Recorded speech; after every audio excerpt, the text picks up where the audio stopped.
Hey everybody, welcome to the Path of Exile. We've been here before.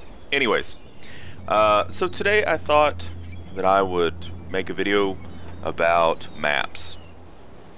Specifically, I think that this video will be for people who maybe haven't done a map before. Most of my other videos have also been for beginners, so if you've watched the other videos, maybe you've used what you've learned and you've gotten up to maybe like the high 60s level, and you've started noticing these things called maps that are dropping on the ground, and you're not really too sure what you can do with them or what they're for, or maybe you know what you can do with them, but you're just still a little bit confused about what it all means. So this video is intended to address some of those maybe questions that you have. A map, basically, in the purest sense, is just a randomized instance that is just for you or the people that are in your party that can access the portals that are made whenever you put a map piece into the map generator. So for most people, the first time that you see this is going to be at the Eternal Laboratory, which is located in Act 3 at the Solaris waypoint. There's a zone just to the side of the Gem Queen, and if you go in that zone, there'll be a waypoint for the Eternal Laboratory, so I recommend picking that up. And there's a map device there where you basically go over to it, kind of like, it's just like the one I have here in my hideout. You click on it and it'll have 4 spots in it, and you just put the map in one of the spots and click activate. After a few seconds, 6 portals will come into existence. So the reason that I have this in my hideout is because I have the Master Xana, which you find in maps. And one of the benefits of getting her to level 2 and inviting her to your hideout is that you can have this map device in your hideout, so it makes it just a little bit more efficient to map. Anyways, so let's take a look here at some maps. This is just my lower tier map tab that I have for the current season. Maps begin at level 68 and they go up all the way, unless I'm mistaken, to level 82 for this season. This is a recent addition. It used to be that maps only went up to, normal maps went up to level 78, and then there was a version of the Exile map that I believe, even in the older content, went up to 80. But for most of you new players, you're going to be seeing a lot of these lower level maps, 68, 69, maybe 70. Now, for each different level, there's going to be multiple different kinds of maps. Each different map will itself have a different tile set. So, like for level 68, we've got Grotto here, Dunes, Tropical Island, which is a favorite for a lot of new players, just owing to the fact that it's basically just a straight shot. You don't really have to worry about looking in hidden places for mobs, because when you do a map, you want to probably clear down almost all of the mobs in the map. Anyways, Tropical Island's a pretty popular one. Let's see what else we've got. See, we're doing Grotto, a lot of desert. And then Crypt, I think, is the other, maybe Dungeon? Yeah, Dungeon. Crypt is a 69, I think. No, it's a 68. Okay, so Crypt and Dungeon. So there's quite a few different level 68 maps. As I said, each map will have a different tile set, and each map will also have a different boss. Some of the bosses are actually, compared to the map level, pretty simple, pretty easy. For instance, like the Tropical Island map. Another reason why it's really well loved is because the boss is just one of the large monkeys that moves very slowly, summons other smaller monkeys that are super easy to kill.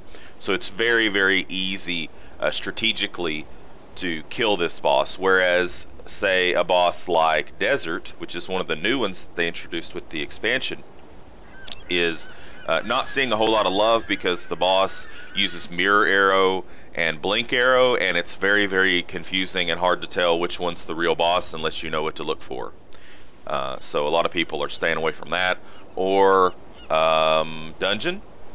Dungeon is also one that some people kind of stay away from because the map boss can hit very, very hard. And if you don't know what you're looking for when you're fighting the boss, like the tells on his actions, you can definitely pay the price. So, well, let's just say that you have a grotto map. Now you're thinking, what can I do with this map? Because do I just throw it in there and just go with it? You could do that. You could do that, but the ideal thing that you want to do is you want to use some of your currency on it to improve the quantity of items that can drop, and also the rarity of items that can drop. When you get to the map phase of the game, what your goal will be is to, well, of course, gain levels still and find loot. A subsection of goal number 2 is also going to be to find more maps. If you don't find more maps and higher level maps, what will end up happening is you'll always be running the lower level maps, and Path of Exile has a system in it to where if you get a certain number of levels above the content you're in, you get a penalty experience and a penalty to your drops. So what that basically means is at a certain level it becomes very, very time inefficient to run these lower level maps. So you need to continue to progress. So what you would do here with this level 68 map, if you wanted to kind of spice it up a little bit, is you would go to your currency, and an option that you could do would be to use, you could use a chisel on it. This is one of the currencies that we have. You could use a chisel on it, since it is a white map, so it's white rarity. Using one chisel would give you 5% quality on the map. This can be a way to really boost the quality fairly quickly, but cartographer's chisels aren't really that cheap. Currently, chisels are about 3 for 1 chaos. So really the investment of a chisel is best spent on maps where you want a lot higher return. In the lower tier maps, which is defined as level 68 to 72, it's really not that hard to sustain a map pool without chisels. So I would recommend, now this is just my personal take on it, I would recommend holding onto your chisels until you get up into the mid tier or the higher tier maps. What I would do for the lower tier maps is I would do either one of two things. First of all, what you can do is you can turn it into a blue, and you do this by going to your orbs of transmutation, and you would just click one, bring it over to the map, and voila, now you have an Overlord's Grotto map of flames. Now, as we had discussed in when we were talking about what to loot, the same rules apply. Blue maps can have a maximum of 2 affixes, and as you can see that this map rolled with 2 affixes. It'll have a prefix and a suffix. Different prefixes and different suffixes can add a different amount of quantity and rarity depending on what GGG has designated as the difficulty rating of that prefix or suffix. So basically, if it's a harder prefix or a harder suffix, by what they say, then you'll get more out of it. Now, some prefixes can be very difficult for some classes, and some are just a joke for other classes. So you kind of have to weigh this against your actual build. So what we have here is we have a, hold on just one second.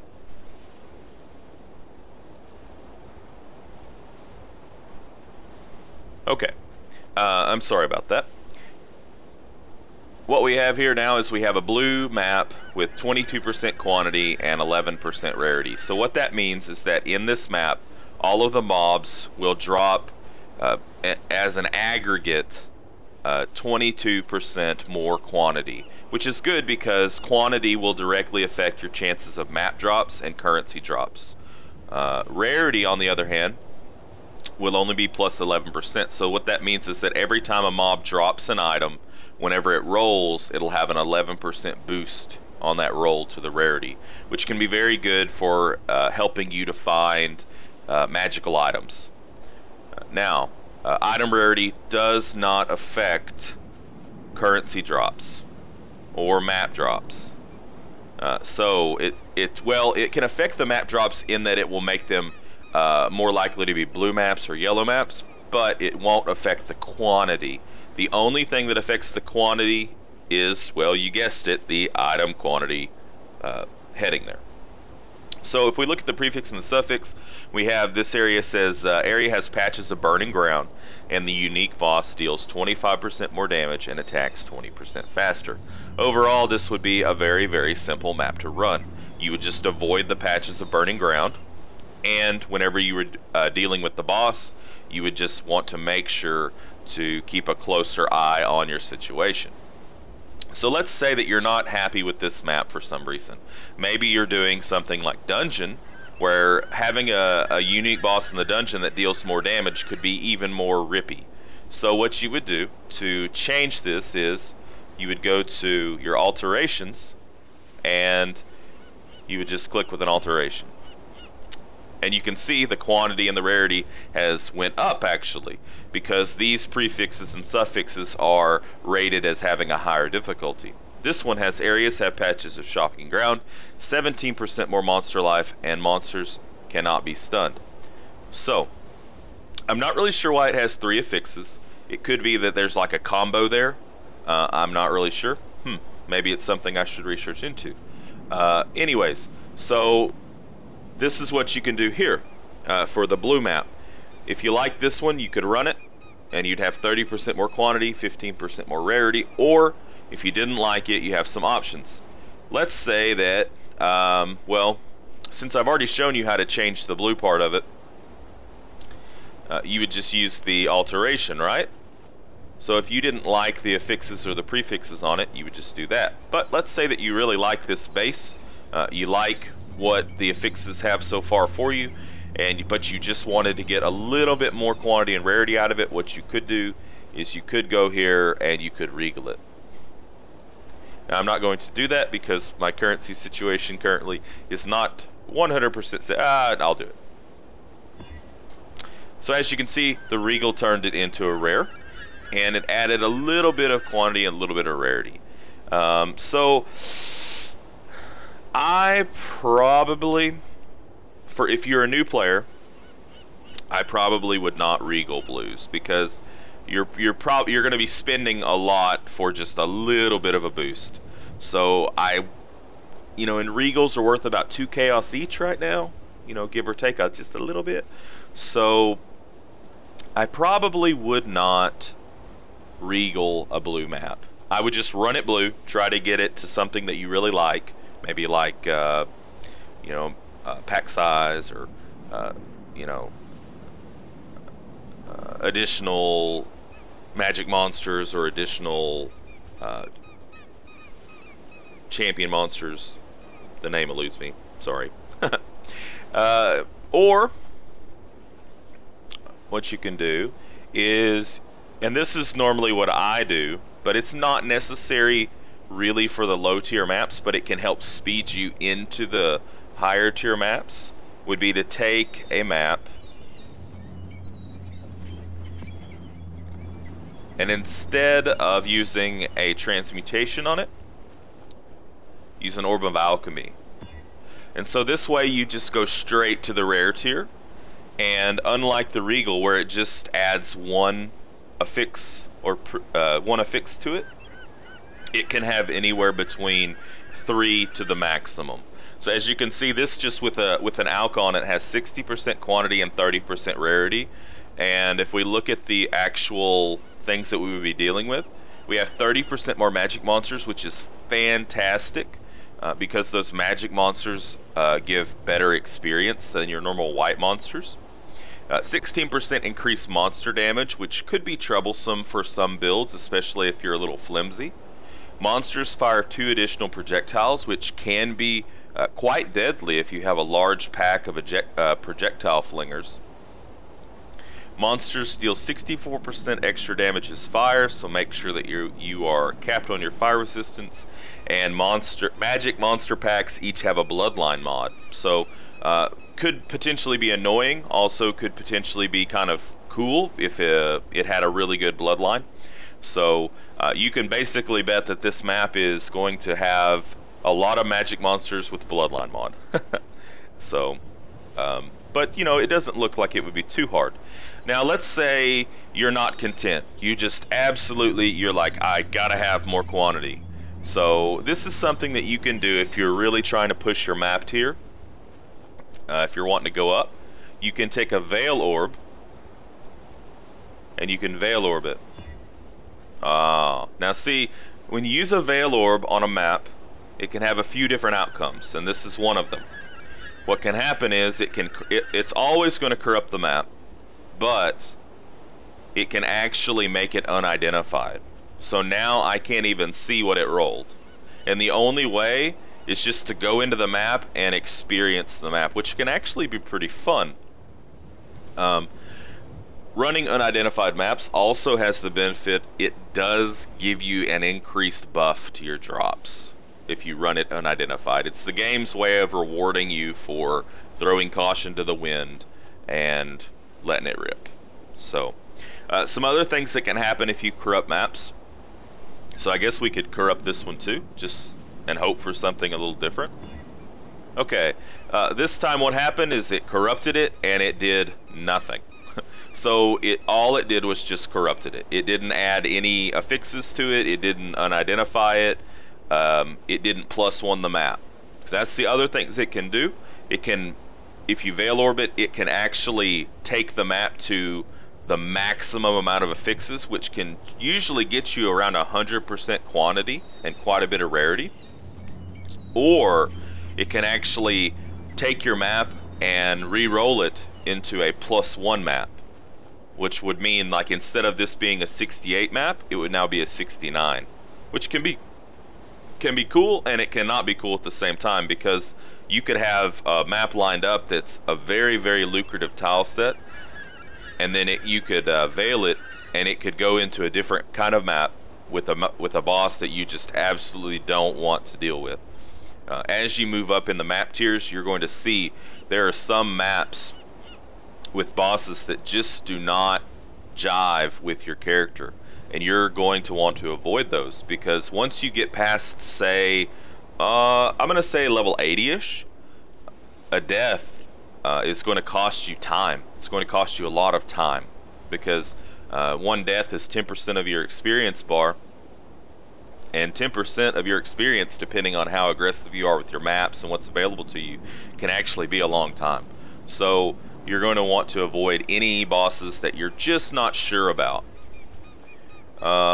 Let's see, is there anything else that I would like to share with you about maps? I think I already told you about the map tiers. There's 3 map tiers. We got low, mid, and high, and I don't have any high map tiers, or any high tier maps yet. I would say my last thing I will leave you with this today is, if you are a new player, you're getting into mapping, don't get discouraged. Have fun with it. Enjoy it. It is really fun. It can be discouraging when you have a string of bad luck and you just don't seem to get any maps, or you don't seem to get anything for a few maps, but you know, it can turn around really fast. And a map that I want you to be very aware of is the level 70 museum map. It can be very, very bad for new players. I believe that's level 70. Let me make sure. Yeah, level 70 museum map can be very rippy for new players, or for players, even veteran players, who don't have a character that can handle the bosses.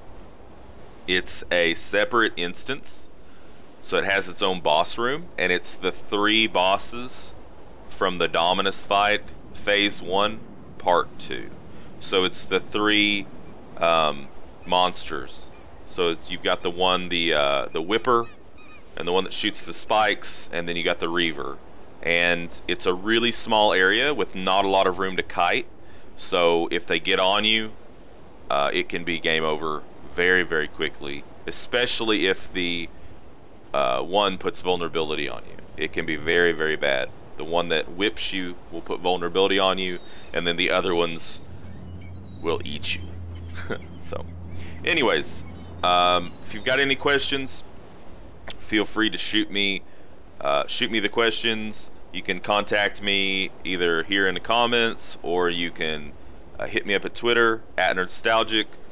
You can find me on Facebook, or you can find me in game by adding my game name Nerdstalgic. So I hope you've enjoyed this video, and if you have any other requests for things that you would just like to see explained a little bit more, feel free to let me know that as well. Until next time, game on.